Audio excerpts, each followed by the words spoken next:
Good morning, everybody. I love the way Larry works a room. And, I've seen him we've worked together for over 30 years, and he just finds a way of making everybody feel so welcome. And I'm very nervous. I don't know why. I'm just not myself today. I'm living sort of a disrupted life. I'm moving from my home that I've lived in for 32 years, so I'm sort of living out of boxes. And yesterday I phoned my daughter and said, I can't find my phone. And she said, Mom, you're on it.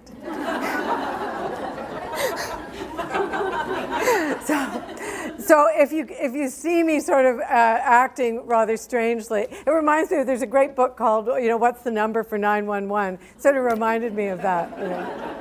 So forgive me if I appear to be a little disheveled, but I can't, and I don't think any of us can ever separate our personal lives from our pedagogical ones, nor should we. I think, that we need to move out from where we live in our hearts and in our place and enter the classroom actually being very aware of who we are, where we're from, how we're being affected, the ways in which we feel, the ways in which we have to sort of control some of the things that are going on in the background of our lives. And so I'm hoping that I can do that today. And I love coming here, and in this big project that Larry mentioned, I was very lucky to do a project with the Ministry of Education and the Council of Ontario Directors of Education, working in 10 Ontario school boards: public, Catholic, French, English, First Nations, Métis, Inuit, rural, suburban, urban, and elementary and secondary. And when we brought 30 teachers, 3 per school, and all of their principals together a couple of years ago, in November actually, to York University, there was a teacher from Halton who said later, and it's in our report, I suddenly realized that this was professional development which was pretty intense. And he said, sometimes I go to professional development and I wonder kind of where I fit in, but I realized today, and for this project, I was in a drawer of sharp knives. And, I sort of, as I watched you come in, I realized that, people who are willing to come on, is it Monday or Tuesday? I don't want to know, day to spend some time talking about literacy, talking about books, talking about math and literacy and that huge connection that needs to happen, is really part and parcel of your professionalism. And being in a drawer of sharp knives is where you're going to be today. And I love that metaphor, just sort of insisting that we do the work that is difficult. It's the Ron Burgers stuff, actually. Difficult, challenging, authentic, precise, and artistic. And, I'm from this project where we work with math, science, and the arts with the support of technology in all these different schools, where we said to teachers, we brought them together and we didn't say to them, this is what we're going to do with you, this is what we'd like you to do, this is what we'd like you to do. It wasn't that kind of professional development. We said, tell us what you're doing. Tell us who you are, where you're from, what's your context, what do you want to accomplish, and what can we as researchers and educators and professional developers do to just enhance that experience in the classroom, so that we go from what we feel comfortable doing to doing stuff that is difficult and challenging. And I feel right now I'm kind of on the precipice. And my late husband, I used to say to him, I'm on the edge, and he used to say, step back then. I kind of miss that because I just sort of feel like I want to just jump off and fall over, But, I think what teaching is, and what today is for you, is sort of the intimate tango of speaking and listening. That's what is so challenging and magical and has great power. And as I'm taking apart my house, I had a very good friend come and take apart my grandfather clock. And because I want to move it. Doesn't fit, but David Booth is coming over to help me figure out how to put my furniture in this cupboard. Anyway, He said this fascinating thing to me. You know, I'm always struggling to sort of understand stuff. And he said, pendulum clocks, if you put them in a room and you put them on different, you know, tick-tock, tick-tock, different timing, eventually they all become in sync. Isn't that fascinating? That they just sort of begin to feel the tempo. And I think that that's what we do as teachers. You've got 37 or 100, I don't know how many you're teaching at this point, but you've got all these little pendulum clocks ticking at different paces, and you're ticking yourself.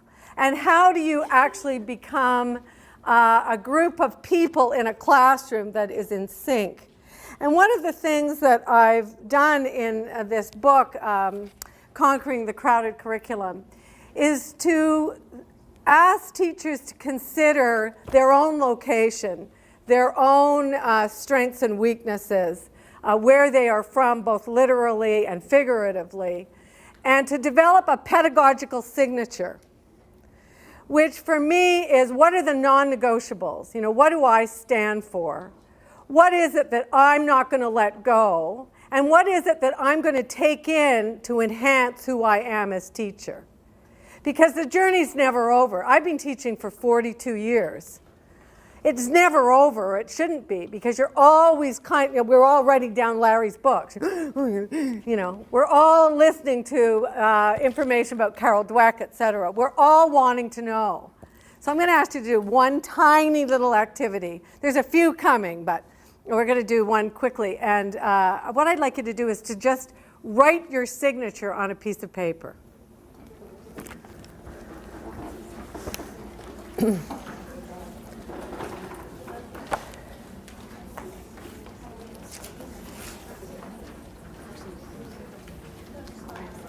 Some of you would like to do it on your phones, I know, but... And what I'd love you to do now is just show your pedagogical, your signature, your personal signature to a friend, and have her or him just sort of take a peek and analyze it in terms of what it might say about you. You've got 2 minutes. Go. It actually is this is actually a great activity to do with kids, but I'm just going to ask, do you mind summarizing your conversation? So, all right, everybody listen, hit it. Okay, so we have 3 different signatures. So my signature was apparently artistic, makes me look artistic. Nuda over here, I told her her signature maybe reflects her personality in a way that she's always rushing. Oh, okay. It's a rush signature. And Angie, very neat, punctual. Structured. The word was structured. Structured. So we have structured, rushed, and creative. Artistic. Which sounds like teaching to me, you know. So thank you for that. I mean, in the book I list with sort of very quickly what my pedagogical signature is all about, and I'm not going to share it all, but one of the things that I think defines me as a teacher is my fascination about what it is that's going to happen. You know, when I'm in hospitals and I watch teams of doctors come and stand around a bed, they're fascinated, right? They're sitting, as they're standing there, they're trying to figure it out. There's a problem, and they got to fix it or at least make things progress. So that fascination, you know, that when you walk into a classroom, things aren't going to go totally well ever. And if they do, you're a saint, basically. But so that fascination, but why is that child doing or acting the way she is? So there's not that judgment, but that kind of openness, which is what innovation is all about, right? That openness to what that might be all about. The other thing that defines me as a teacher is an uncertainty, a willingness, and a desired uncertainty about what is going to happen. That's why I have difficulty planning. You know, I do a wide sweep, and that was the difficulty in this project. If this was a true inquiry project where we were going to work from what kids wanted to know, we couldn't overplan it. We couldn't say, well, this is what they're going to do, this is what they're going to do, this is what they're going to do, box, box, box, box. We're going to say, we said, this is what we hope, we think might happen, but we've got to adjust as soon as we walk in there. Now, I teach teachers, pre-service teachers, both at Oise and at York. That's really hard for them. But I'm in a drawer of sharp knives here with people who already know how to teach. So you know, that desired uncertainty of walking in and seeing where it might go and actually honoring kids, honoring their voices, their interests, their desires. Fascinates me anyway. That willingness to improvise, that openness to ambiguity and opportunity, that readiness to consider all strategies. You know, we have hundreds of them up our sleeves. You know, that story I always tell about my first day teaching at York University in 2002, pre-service teacher candidates, I hand out a Venn diagram. And a girl comes up to me and says, where did you get this? It's fantastic. Just a little something I came up with. So ridiculous. But you know what? If you ever have an opportunity to go to a faculty of education to teach, it makes you feel fantastic the first day. There are two more, I mean, there's a list of them on page 108, but there's two more that I think are sort of define me, and it's only after a long time of teaching, but one of them is a conscious effort to let students in on why I am teaching the way I do. And because they need to see that this is a reciprocal relationship. That I'm making these decisions because I have the respect for you as student, and I have the respect for the curriculum that is there, and I need to figure out how we're going to maneuver this together. Letting them in on why you're teaching the way you're teaching is often an interesting way to work with older students. And finally, another part of my pedagogical signature is a sense of artistry. And this was one of the things that we worked with math teachers, science teachers, is how do you make your work in the classroom artistic? How do you step up?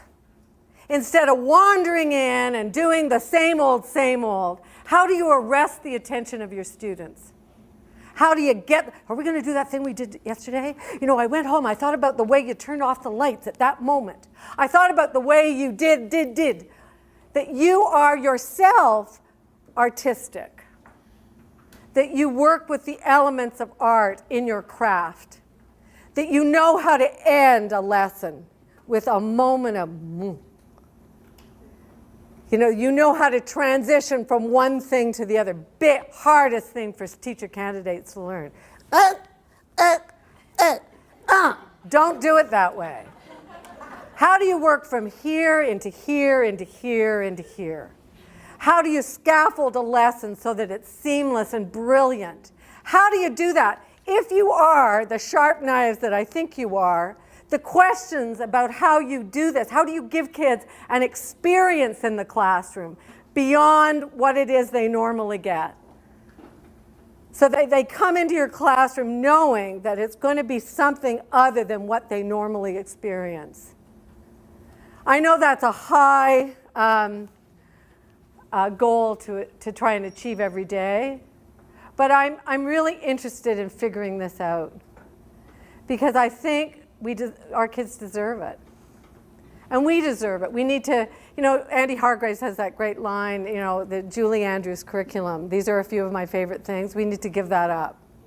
We need to actually begin to maneuver ourselves around. The book is divided into various chapters, and they're all, my project was called All Eyes on Education, Imagination, Integration, and Innovation. But with my editor, Kate Revington, who's here and was such a help to me, there are 5 chapters. Well, the first ones are inclusiveness. How do you bring kids into a situation, into a classroom? How do you honor them? How do you get to know them? How do you manage to achieve an ethic of hearing every voice? How do you make sure that you don't focus on only the 80% that you figure, or the 20% you figure out ways of honoring everybody in the classroom? The second chapter is about identity. And one of the things we found in this project that we worked on is that teacher identity and student identity are forever linked. It's very interesting. And how do you ensure that kids who come from all over the world in this multi-ethnic, multiracial province that we live in are able to tell us who they are?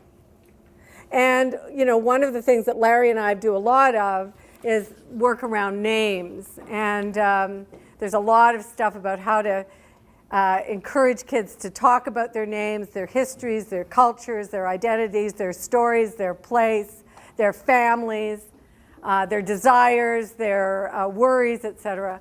And a couple of years ago, I was invited to go and teach a graduate course at the University of Victoria, and I did some work around names. And on the very first day, this woman, older woman, started to just sob. And she said later, all my life, I was born in Canada. She said, was of South Asian descent. And she said, every single teacher pronounced my name wrong, every time. I gave up. So she said, when you were talking about insisting upon learning the names, that just brought up to me how important my name really is. And one of the things that I did with the students in Victoria, and I'm doing now with my own students, is asking them to find artistic ways of representing what it is they learned in the class. And one of the boys in the class was so moved by this teacher's story that he created a beautiful song which he played on the piano. Now, I don't have the song, but I have the lyrics, and here it is. My name has meaning, and the word you use has meaning too, because every time you don't see that the I in my name isn't silent like me, you take my identity and run me over. You run me over. How can you help me if you don't know me? And you don't know me. So let me ask, is who I am worth your time?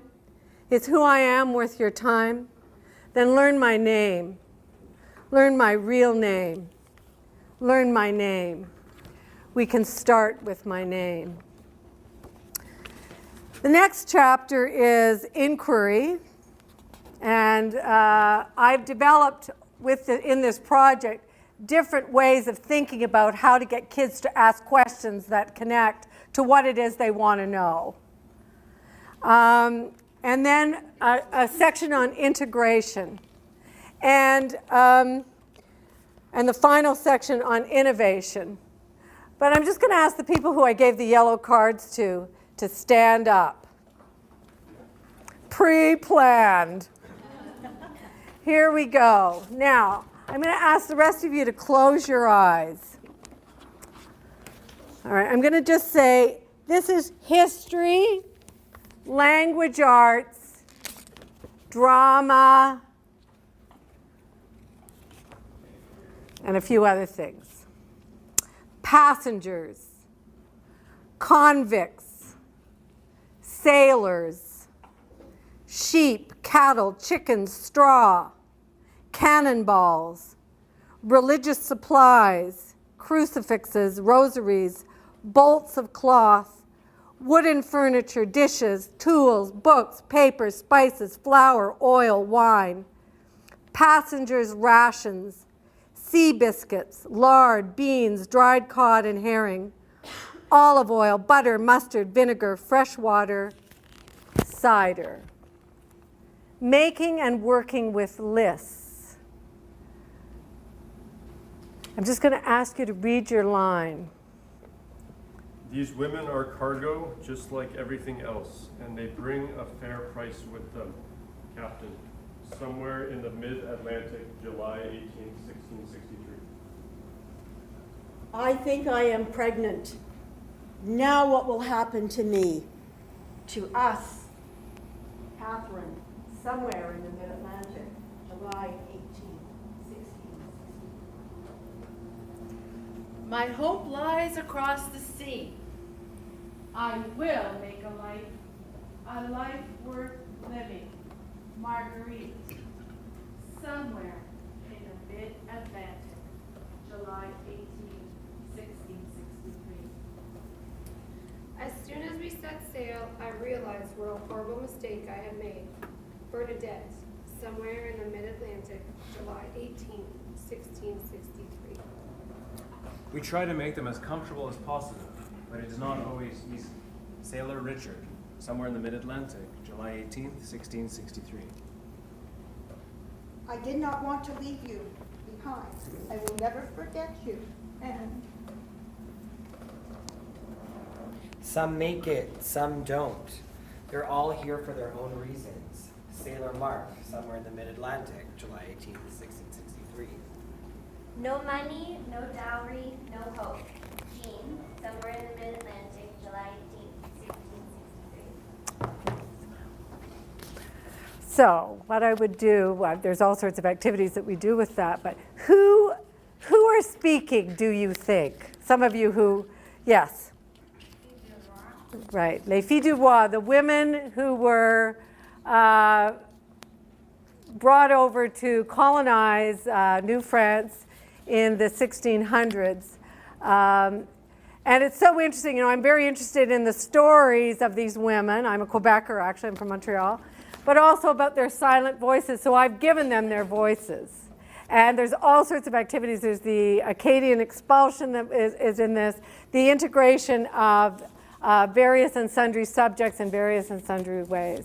Are you okay? Isn't it interesting? You have a voice of a woman, you know, who lived many hundreds of years ago. And yeah, well, this message is from Emperor as far as I'm concerned. So okay. that's why. Yes. Sorry. No, that's all right. That's all right. Sorry. The classroom, right? We bring ourselves, our stories, our identities, our losses, our thoughts to the classroom. And we have to work with them. The final chapter in this book is about innovation. And this is where I'm going in my whole career now. I'm interested in shaking it up a little bit. Because I think every act of communication is an act of tremendous courage. Because we go into a classroom with two parallel possibilities, always. The possibility of planting into children's minds a seed sprouted in our minds and watching those seeds blossom into a breathtaking flower of mutual understanding, or the possibility of being wholly misunderstood.